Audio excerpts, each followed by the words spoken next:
우리 인간이라는 존재는 기본적으로 유한한 존재입니다. 그것은 우리의 존재의 출발이 기본적으로 피조물이라는 실존을 가졌기 때문인 거죠. 우리는 창조된 존재이지 스스로 만들어진 상태가 아니기 때문입니다. 따라서 모든 만들어진 존재는 물건이든 뭐든 간에 한계가 있는 법입니다. 사람은 말할 것도 없이 한계가 있기 때문에 결국 인간은 자신을 보호하는 그 한계선이라는 것을 책정을 해야 합니다. 누구라도 이걸 해야 돼요. 왜냐하면 무한하지 않으니까요. 반드시 이 선을 그어야만 합니다. 이걸 넘어서면 인간은 그때부터 파멸을 막을 수가 없는 거예요. 자기가 할 수 있는 선을 넘어가서 일으키는 게 전쟁이에요. 그렇죠? 이런 세계의 시간 역사들을 보면은 인간이 파멸을 얼마나 자초하는지를 잘 알 수 있습니다. 그런 점에서 교회 공동체도 사실은 우리가 연약하다는 한계가 있기 때문에 안전한 울타리로 존재하는 거예요. 각각의 그리스도인들이 모두가 다 한계가 있고 약점이 있고 연약한 부분이 있기 때문에 그것을 지켜야 될 울타리로서 보호하는 울타리로서 존재하게 되는 경계선인 거죠. 그래서 한계선은 안쪽으로는 그 안에 있는 존재를 보호하는 거고 바깥쪽으로는 넘어가서는 안 되는 선을 그어 놓는 거죠. 그러니까 바깥쪽으로 더 넘어가면 위험하게 되고 안쪽에서는 보호를 받게 되고 이게 경계선입니다.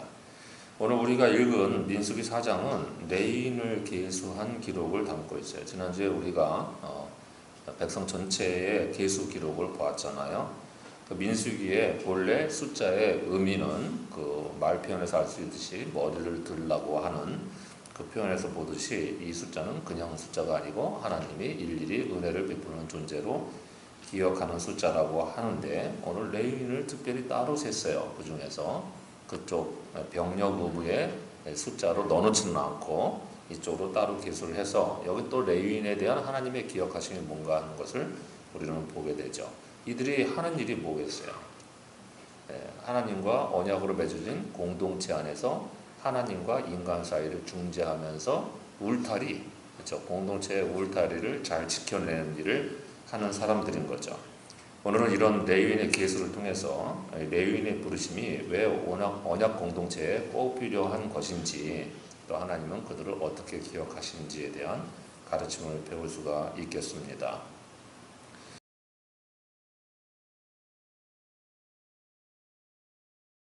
1절을 보면 역시 민수기 1장의 인구조사 명령처럼 하나님의 뜻을 계시하는 공식 문구가 사용이 됩니다.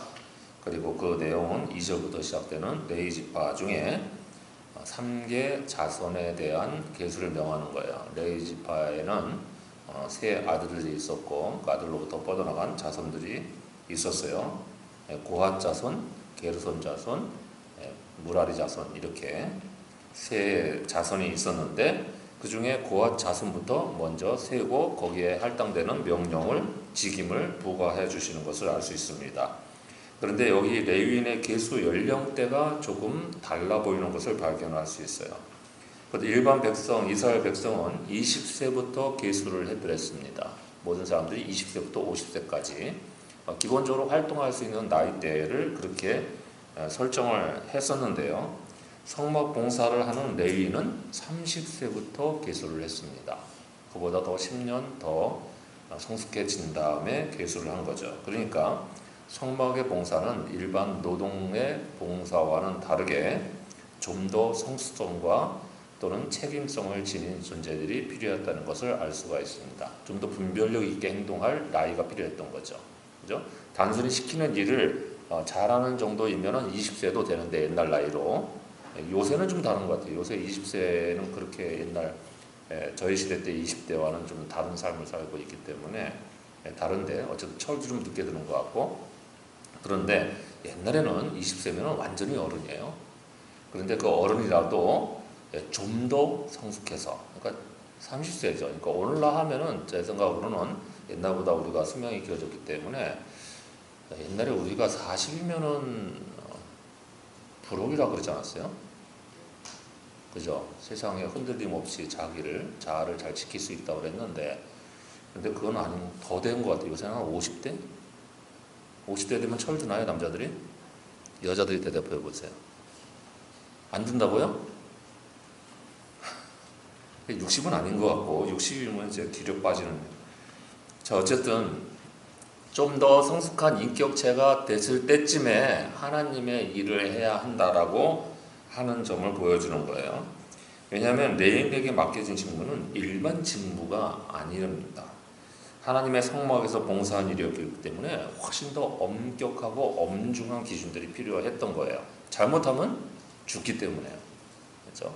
잘못 처리하면 망하기 때문에 사리 분별력이 훨씬 더 뛰어나야 한단 말입니다. 이걸 해도 되는지 안 해도 되는지 잘 분별할 수 있는 능력이 더 필요한 거죠. 그리고 가장 먼저 부르심을 받은 고아 자손에게는 회막 안에 지성물을 운반할 수 있는 직임이 부여됐습니다. 그러니까 성막에서 가장 거룩한 성물을 관리할 수 있는 직임이 부여된 거죠. 문제는 그렇게 지성물에 대한 봉사를 하기는 해야 했는데 누군가 그걸 날라야 되니까요. 근데 고아 자손은 제사장들과는 달리 기름 부음을 받지는 않았단 말이에요. 레위인은 맞는데 제사장처럼 안수를 받고 기름 부음을 받지는 않았기 때문에 15절과 20절을 보면 그들에게는 그런 봉사를 할지언정 성물 자체나 성소에 대해서 만지거나 또는 접촉하거나 들여다보는 일이 금지가 되어 있었습니다. 함부로 쳐다봐서는 안 돼요. 이 거룩한 물건은 자기 눈으로 직접 쳐다봐도 안 돼요.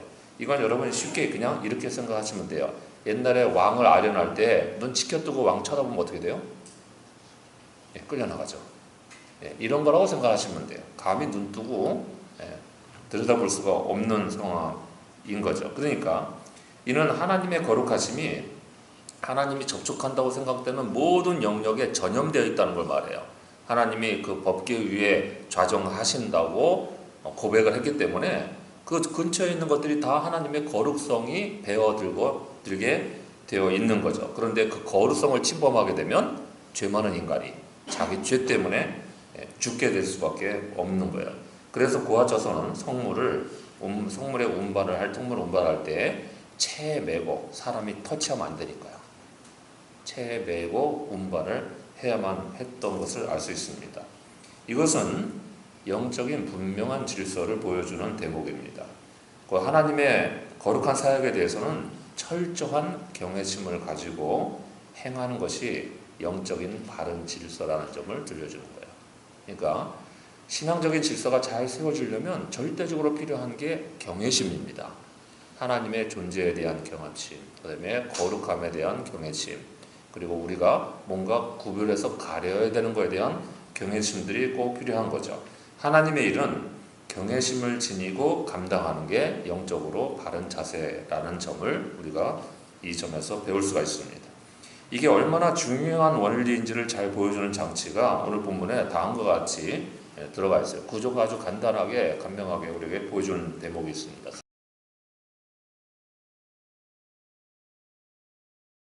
보시면 이것도 교차대국법인데요. 변형된 교차대국법이라고 할 수 있는데 고아 자손의 계수 명령과 역할을 14절까지 하고 거기에는 이제 임무가 가장 거룩한 기구를 담당하게 되어 있죠. 그 다음에 가운데에 고아 자손에 대한 경고문이 들어가 있어요. 15절부터 20절까지. 제가 20절까지 읽었는데요. 거기에 성물 접촉하거나 들여다보게 되면은 죽게 된다 하는 엄중한 경고가 있고 다시 그 뒤에 게르손과 무라리 자손의 계수 명령과 역할이 주어진 거예요. 그러니까 똑같은 내용이 앞뒤로 돼 있고 가운데에 중간에 그렇죠?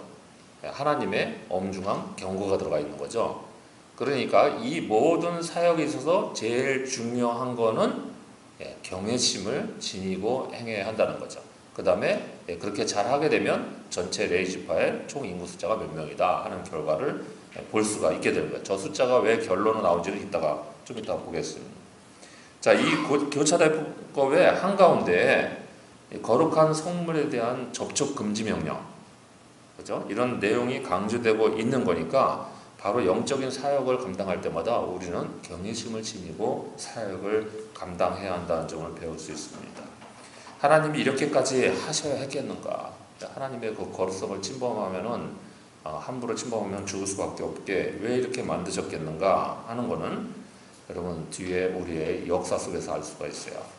문제는 그런 일들이 제사장 중에도 있었기 때문입니다. 분별 없이 하나님 앞에서 거룩에 대한 경외심을 지니지 않고 임의롭게 행동하다가 죽어나간 사람들이 있기 때문에 레위기 10장을 보면 최초의 대제사장인 아론의 첫째와 둘째 아들인 나답과 아비후가 하나님이 명하지 않은 불을 가지고 다른 향단의 불을 써서 제사를 드리다가 그 분향단에서 나온 불에 타 죽은 사건이 있었습니다. 제사장인데도요, 하나님이 지정하신 방법대로 일처리를 하지 않았단 말이에요. 그것도 하나님의 거룩성과 임재에 관한 일을 감당하는 데만 하죠. 거룩한 직분을 가볍게 여기고 자기 편의대로 하다가 죽음을 당하게 된 사건이었던 거죠. 그때 하나님이 얼마나 엄중하게 하셨냐 하면 백성들은 자기네 제사장들이 죽었기 때문에 그걸 애도해도 허용이 됐습니다. 자기네 제사장이 죽었어요. 그러니까 애도를 하는 거예요. 이제 제가 만약에 교회 일을 함부로 제 맘대로 하다가 하나님께서 맞아서 죽게 됐습니다. 그런 일이 생기면 안 되겠죠. 그러니까 여러분들이 제 죽음을 안타까워하면서 애도하고 추모를 하는 것은 하나님의 허용을 해주셨어요. 그런데 하나님이 뭐를 금지시키냐면 나답과 아비후의 동생들, 형제들은 그저 엘리아살과 이다말은 자기 형들의 죽음에 대해서 장례도 못 치르게 했습니다. 애도하면 안 됐어요. 왜 그렇게 하셨겠나요? 만약에 그 형제가 애도를 하면 그는 하나님에 대한 거역과 불만 표출로 보이게 되잖아요. 그래서 그런 점에서 그것도 못하게 하신 거예요.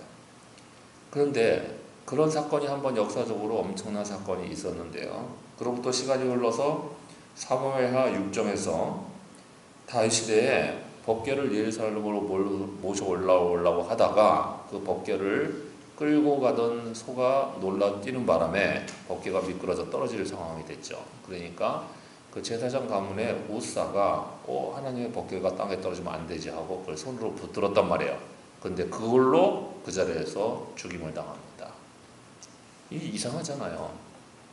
법궤를 보호하는 게 우선적인 임무 아니에요. 제사장의 사역 중에. 근데 그 터치하면 안 된다. 여러분 그랬던 거죠.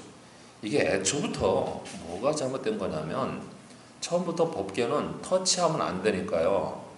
채에 메고 다니게 했단 말이에요. 접촉을 하지 못하게 하려고. 그래서 함부로 끌고 다니면 안 되게 만들었대요. 수레에 옮기는 것 자체가 이미 처음부터 뭐가 잘못된 거고요. 그렇기 때문에 그런 일들이 일어났을 때 하나님이 그 엄중하심을 묻게 된 거죠. 그렇기 때문에 이런 결과들이 나타나고 있을 것을 뻔히 아시는 하나님께서 미리 조치를 하시는 거예요. 예방 조치를. 그래서 19절을 보면 제사장들은 모든 레위인들을 지휘하도록 했습니다. 이는 거룩한 직무를 감당하며 있어서 잘못이 없는지 또는 감독하고 교훈하면서 지도하는 일을 해야 되는 거죠. 그래서 여러분 교회 일을 할 때 목회자가 지도하고 감독하고 하는 방식으로 따라가서 해야 되는 거예요. 뭐가 여러분들은 자기 생각에 이렇게 하면 좋겠다고 생각하고 일을 할 수 있는데 그게 하나님 앞에서는 바르지 않을 수가 있기 때문인 거죠. 그러면 자기 편의적으로 감당하고 있을 거다. 그러면 그건 아니에요. 방식을 그렇게 하시면 안 돼요. 이런 주의를 따르게 되어 있는 거죠. 그런 점에서 경외심을 잃지 않도록 공동체 안에는 반드시 교훈하고 감독하고 지휘하는 사람이 있어야만 됩니다. 교회는 바로 그러한 하나님의 언약 공동체예요. 따라서 교회 공동체에는 반드시 이런 거룩성이 있어야만 됩니다. 경외심과 거룩성이 우리를 교회답게 지켜내고 있는 필수적인 본질 가운데 하나예요. 시대가 아무리 변해도 이 거룩성이 사라지고 경시가 되면 그것은 더 이상 하나님이 거하시는 교회가 될 수가 없습니다. 오늘날 이 거룩성이 훼손되고 사라져서 현대교회가 얼마나 많은 세상의 지탕을 받고 있는지를 한번 생각을 해보세요. 교회가 거룩하지 않은 거예요. 세상의 운영 방식으로 돌아가고 세상처럼 세습을 하고 이렇게 하니까 지탄을 받는 거예요. 이게 겁이 나서 못한다는 생각을 해야죠. 어떻게 이게 하나님의 직접 소유인데 이거를 개인 재산처럼 세습을 해요. 말할 수가 없는 엄청난 도둑질이잖아요. 그죠? 우리가 11조만 도둑해도 난리가 난다 그러는데, 도둑질해도 그러는데, 교회를 통째로 도둑질하는 거예요. 하나님의 교회를 자기 교회로 만드는. 이런 일들을 하면 안 되는 거잖아요. 이게 경외심이 없잖아요. 하나님에 대한. 하나님의 것이기 때문에 함부로 터치하면 안 돼. 이런 생각들이 없어서 교회가 파멸하는 거죠. 성막의 물리적 거룩함을 보존하려는 노력은 신약 이후에는 공동체의 영적인 성결로 이어졌기 때문에 교회가 이 성결, 거룩, 경외심 이런 것들을 지켜내야만 합니다. 그런데도 오늘날 우리는 교회는 거룩성은 감정적으로만 치부를 해요. 그렇죠?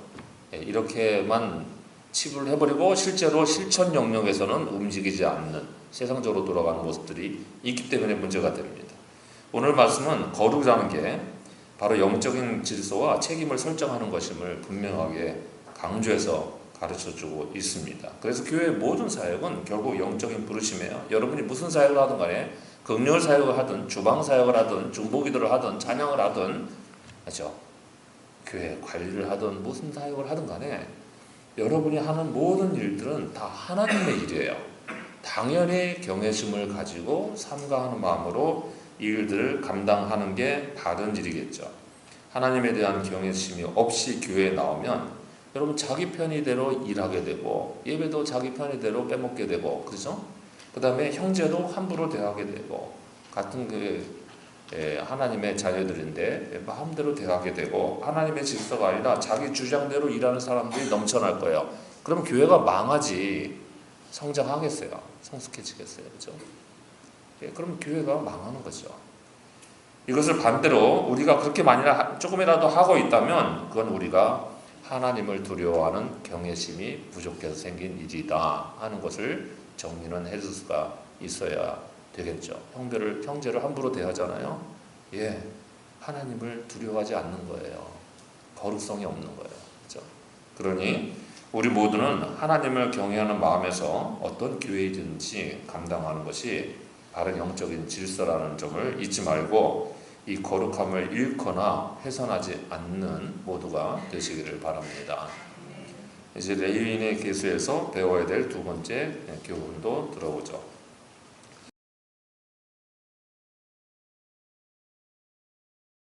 21절 보시면 다시 하나님께서 뜻을 알려주시는 공식문구를 또 사용을 해서 명령을 하십니다. 이번에는 게르손 자손도 동일하게 계수를 하고 이제 그 인물을 지성물 다음으로 가까운 성막 자체를 운반하게 하는 일을 부과합니다. 그런데 여기서 조금 이상해 보이는 상황이 발생을 하죠. 혹시 눈치채신 분들 계실까요? 오늘 이 본문 살피기 읽으실 때 이거 약간 뭐가 이상합니다 라고 눈치채신 분 있으면 제가 스테이크 사드립니다.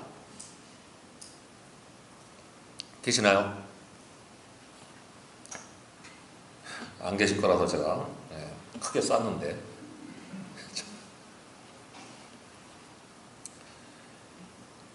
뭐가 이상하냐면 자 가장 귀하게 보이는 지성물이면 그 제사장 중에서 첫째, 둘째, 셋째가 있는데 누구한테 맡기는 게 자연스러운 일입니까?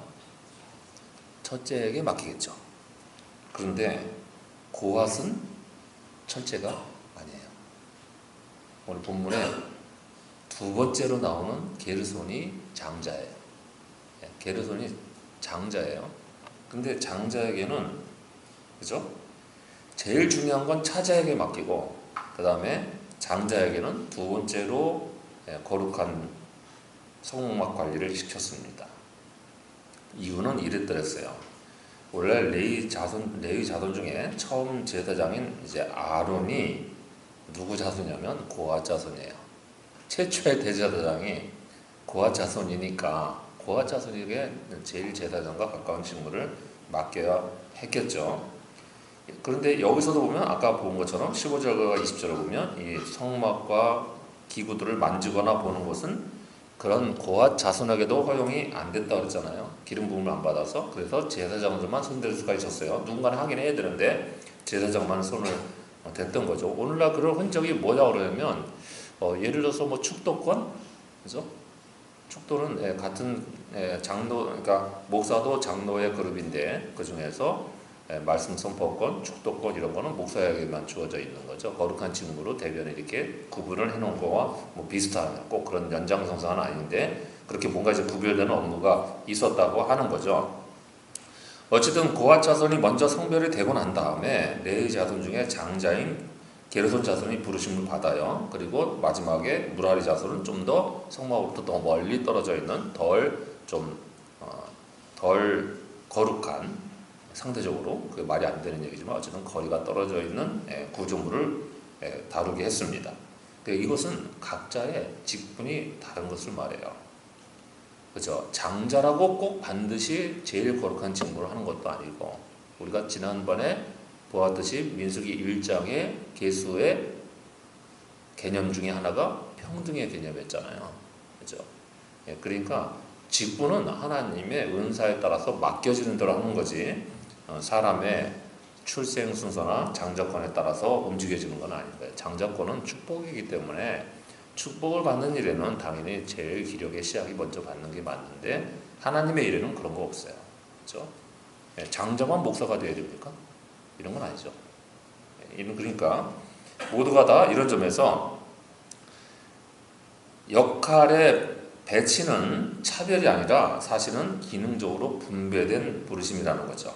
그런 점에서 언약 공동체는, 오늘날 교회 공동체는 이렇게 각자의 은사에 따라서 부르심을 입는 거고, 그것은 우열이나 차등의 가치가 아니라 모두에게 필요에 따라서 주어지는 부르심이라는 것을 알 수가 있습니다. 여기서 우리가 정리해둘 두 번째 교훈은, 언약 공동체의 교회는 각자의 은사가 다 소중해요. 똑같이 하나님 앞에서 모두에게 다 똑같이. 그리고 그게 합력해서 회화봉사와 공동체를 섬기는 일에 다 같이 협력을 하는 게 맞는 거죠. 그래서 누구의 은사는 더 뛰어나고 이런 거 따질 이유가 없는 거예요. 자기에게 주어진 일이 가장 소중한 거예요. 하나님이 나를 그 일에 부르심 받았으면요. 그렇죠? 장자인 게르손이 오히려 차자인 고핫 자손보다 덜 중요해 보이는 임무를 맡은 것 같아도, 모든 봉사는 하나님의 집을 세우는 데 있어서 다 필수적입니다. 그렇죠? 우리 교회에서 공유사역팀이 참 자랑거리는 맞는데, 교회에 공유사역팀만 있으면 어떻게 해요? 점심 누가 줘요? 누가 저기 가서 설거지 안 하면 다음 주에 밥 어떻게 먹어요? 그러니까 모두 다 제사장을 삼을 수도 없고 모두 지성물을 담당할 수도 없는 것 아닙니까? 그러면 회마 운반은 누가 하고, 그리고 구조물 관리는 누가 해요? 그렇죠? 그러니 교회 안의 모든 직분과 사명들은, 또한 우리 그리스도인들이 하나님 앞에서 부르심 받은 일들은 각자의 은사에 맞게 하나님이 다 쓰시는 거고, 그 모두가 다 똑같은 하나님의 귀하신 기업 가운데 있는 거고, 모두 다 충분히 감사와 영광을 돌릴 수가 있는 것들입니다. 저는 그런 점에서 우리 교회 공동체가 좀 아름답게 균형을 맞추고 있다는 점을 감사를 많이 드립니다. 여러분 보시면 이 작은 교회에서 빠짐이 없어요. 여러분 그런 생각 안 해보셨어요? 구조적으로 기능상 빠짐이 없어요. 인력 인프라는 늘 모자라고 부족한 것 같은데요, 있을 건 다 있어요. 교회 안에. 그런 것 같은 생각 안 해보세요? 교회를 이렇게 한번 이렇게 돌아보세요. 한번 이렇게 보면, 여러분 이게 우리가 밖에 나가서 안 봐서 그런데, 이제 같은 규모에서 뭐가 얼마나 부족한지를 이렇게 좀 보면은 더 여실하게 느낄 수 있는 건데, 이렇게 꼭 비교해서 감사를 드릴 건 아니고요. 어쨌든 은사는 단순한 달란트와는 달리 하나님 앞에서 자기에게 주어진 여러 재능들이나 능력들을 공동체를 위해서 사용하려는 마음 자체를 말합니다. 그러니까 우리 교회는 그런 점에서 기능적으로도 빠짐이 없을 뿐만 아니라 또 그 가지고 있는 은사들을 잘 활용하려는 은사가 넉넉해요. 넘침이 충만히 채워져 있는 것을 보게 돼요. 자기가 가진 손에 있는 것들을 기술이든 재능이든 소유든 간에 아낌없이 내어서 구조적으로 필요한 부분들을 잘 채워가고 있기 때문에요. 지난주 국민사역 과자만 한번 우리가 들여다봐도 자신의 특별한 환경에서 가져올 수 있는 것들을 내어다 보이고, 또 재능도 내려다 보이고, 또 음식 잘 담는 분들 정말 맛있는 거 담아서 내놓고, 그죠? 농사 짓고 또 다 누구나 다 거기다 또 보태서 그죠? 손을 보태가지고 또 그것을 힘을 더하려고 하는 모습들을 보면요, 이게 다 은사에 따른 협력들이라는 것을 알 수 있어요. 그러니 우리 모두에게는 하나님이 부르신 은사들이 있는 것입니다.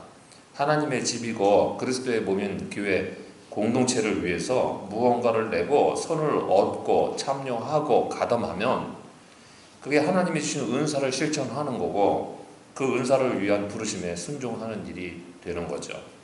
언약 공동체인 교회는 그렇게 해서 세워지는 것이지 어느 한 사람이 잘한다고 해서 되는 게 아니에요. 담임 목사 혼자서 잘한다고요? 어림도 없는 일입니다. 모두의 은사가 어우러져서 이게 채워지고 이루어지는 것이죠.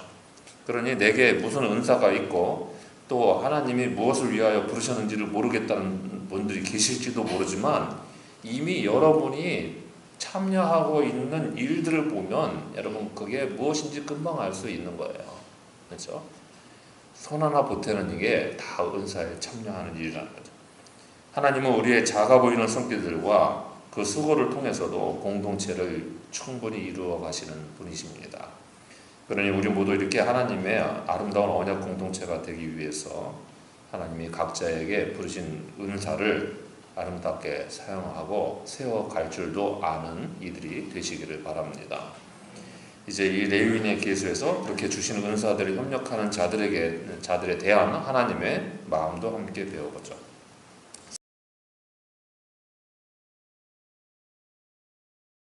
34절 보시면 이제 고아 자손부터 명한 계수 명령을 이행한 결과 각 자손의 수를 족보별로 다 기록합니다. 일정하고 똑같은 패턴으로 기록을 하죠.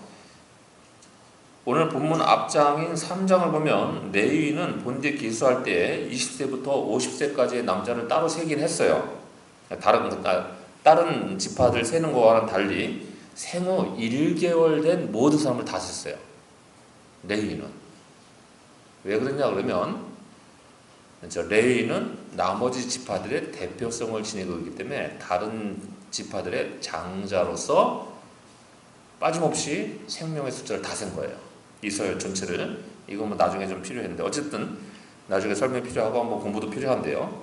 어쨌든 그 총수 생후 1개월부터 모두 셌더니 22,273명이었습니다. 근데 그 중에 오늘 성막에서 봉사할 30세에서 50세의 남자는 8,580명이었다고 합니다. 이 8,580명의 숫자, 그게 몇이냐가 중요한 게 아니고 이게 하나님의 성막을 위하여 부르심을 받은 거룩한 봉사자들의 숫자이고요. 지난번 민수기 계수에서 봤듯이 하나님은 그렇게 하나님의 직무에 부르심을 받아서 순종하고 나온 레위인들 하나하나를 또 다 같이 똑같이 기억하신다는 거죠.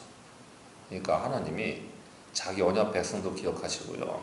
그리고 그 중에 하나님의 거룩한 직무에 부르심을 받은 사람들은 또 따로 또 기억하신다는 거예요. 그렇죠? 하나님께 봉사하기 위해서 부르심에 순종하는 자를 하나님은 모두 다 빠짐없이 기억하신다가 민수기의 계수 숫자의 의미입니다. 지난주에 우리는 민수기 1장에서 일반 백성의 계수에 대한 말씀을 들었잖아요. 60만을 하나도 빠짐없이 다 기억하실 수 있다라고요. 그래서 숫자를 기록한 거라는 거예요. 오늘 레위인의 수도 마찬가지인 거죠. 하나님의 거룩한 직무에 나온 사람들을 하나님이 다 기억하십니다. 그러니까 레위인의 숫자 계수는 민수기에서 1장에서 있는 전체 백성의 숫자 계수와는 조금 달라요. 민수기 1장의 전체 백성 60만에 대한 계수는 너와 나의 관계성 속에서 모두를 기억하신다, 이런 의미고요. 오늘 레위인의 계수는 내가 맡은 일에 대해서 기억한다는 거죠. 그렇죠? 내가 감당하는 일을 내가 다 기억한다, 이런 말씀을 해주시는 거예요. 우리가 이 땅에서 공동체를 위해서 무엇을 하든지 간에 하나님이 그 하신 사람과 일들을 하나도 빠짐없이 다 기억하십니다. 우리의 모든 이들은 원래 선하든지 악한 일이든지 다 하나님이 기억하세요, 원래가. 그런데 특별히 기억해 준다는 거죠. 그러니까 하나님이 상을 마련하고 계신다, 그 말이에요. 이거 내가 특별히 보상해 줘야 되겠다, 이런 마음으로 기억하고 있다. 그러니까 여러분이 봉사하고 섬기는 일들은 그 무엇 하나도 하나님 앞에서 기억되지 않는 바가 없습니다. 환우가 입원했다고 해서 신방을 가는 발걸음, 하나님이 그 숫자 한 개도 안 빼놓고 기억하신다. 우리가 그럴 일은 뭐 그렇게 할 건 아니지만, 우리가 지난번에 이제 저 삼성병원 갔어요. 그러면 삼성병원까지 걸어간 발걸음 숫자가 있을 거 아니에요. 신방하러 가느라. 그 발걸음 숫자 다 센다는 거예요. 우리가 비유상 그러는 거죠. 그걸 세요. 그거 하나님이 기억 안 하시겠어요? 아픈 사람 긍휼의 마음으로 가서 위로하려고 기도해주고 찾아보는 건데요. 그런 거 하나님이 기억 안 하시면 뭐 기억하시겠어요? 게다가 가서 이것저것 챙겨주고 또 손길을 담은 봉투도 넣어주면서 위로하는 일을 하나님이 어찌 잊으시겠어요? 뭐 그런 병원만 아니고 성암선 병원만, 중소형제만 그러겠어요. 모든 신방하는 가정에 다 그러는 거죠. 마음이 울컥해서 받는 가족들이 눈물이 나잖아요. 근데 하나님이 그 눈물을 안 기억하시겠냐고요. 그 눈물이 왜 생겼는지 다 보고 계신 하나님이에요. 누군가를 위해서 늘 그 자리를 지키면서 중보기도하는 이들의 그 기도 시간, 하나님이 한 시간도 안 빼고 다 기억하실 거예요. 그죠? 그 모든 시간을 하나님이 빠짐없이 기억한다는 거죠. 눈에 안 보이는 곳에서 설거지하고 교회 주일날 다 끝나면은 다 교우들이 간자리 또 뒤에 남아서 청소 한번 더 하고 가고. 이 프로젝터가 이게 고급 사용이어가지고 신경 많이 쓰고 있거든요. 예배팀도 되게 고생 많이 하고. 결국 나 하다 못해서 저거 매립해서 선을 또 다시 깔았어요. 우리 저기 뭐 지나가는 김인데 우리 장덕준 장로님이 저것도 사다리 올라갔다 내려갔다 수십 번 하면서 또 저걸 다 끼워서 만들어서 연결해놔서 지금 깜빡이는 게 잘 넣지 못했지만 중간에 신호 끊겨서 몇 번씩 깜빡하는 거 없어지잖아요.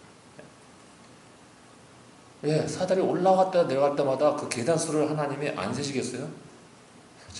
고생하셨답니다. 이게 나중에 좀 고생하셨다고 한번 인사 좀 잘 하세요.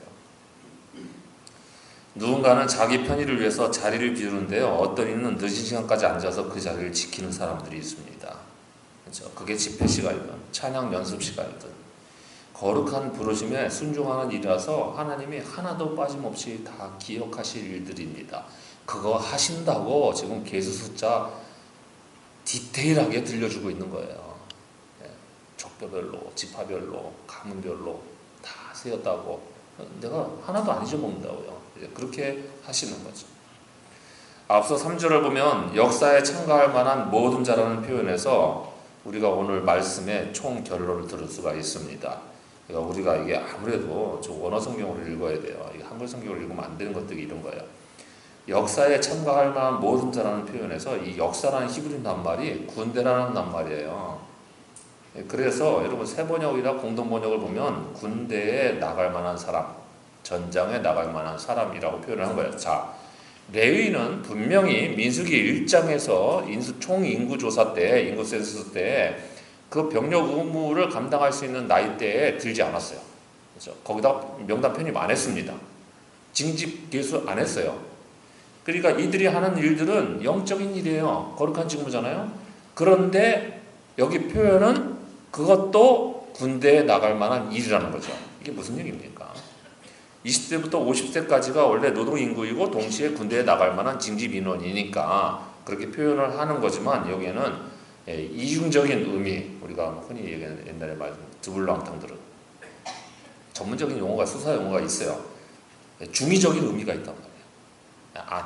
바깥으로는 저 의미를 표출하고 안쪽으로는 이런 의미를 색다르게 들려주는 거죠. 그러니까 하나님의 일인데요. 이게 군대 나가서 전투하는 것과 같다는 거예요.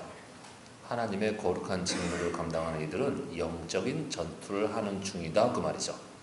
그런 점에서 공동체를 위한 우리의 모든 거룩한 사역은 결국 영적인 전투의 자리입니다. 그러니까 그걸 내가 신실하게 감당 잘하면 영적인 전투에서 승리하는 거고요. 그걸 감당을 못하거나 회피하거나 도망가 버리거나 실수하면 그죠? 그 일을 잘 못하게 되는 거겠죠. 그러니 우리가 하나님 앞에 부르심 받은 거룩한 사역, 그 공동체를 위한 봉사의 모든 자리는 하나의 영적인 전투의 자리고요. 그 자리에서 순종하게 되면 하나님이 그것을 모두 다 기억해 주신다는 점을 잊지 말고 하나님의 부르심에 응답하고 나아가서 순종을 이루며 반드시 영적인 임무에 성공을 해서 그 싸움에서 승리하고 이길 줄 아는 여러분 모두가 되시기를 바랍니다. 기도하겠습니다.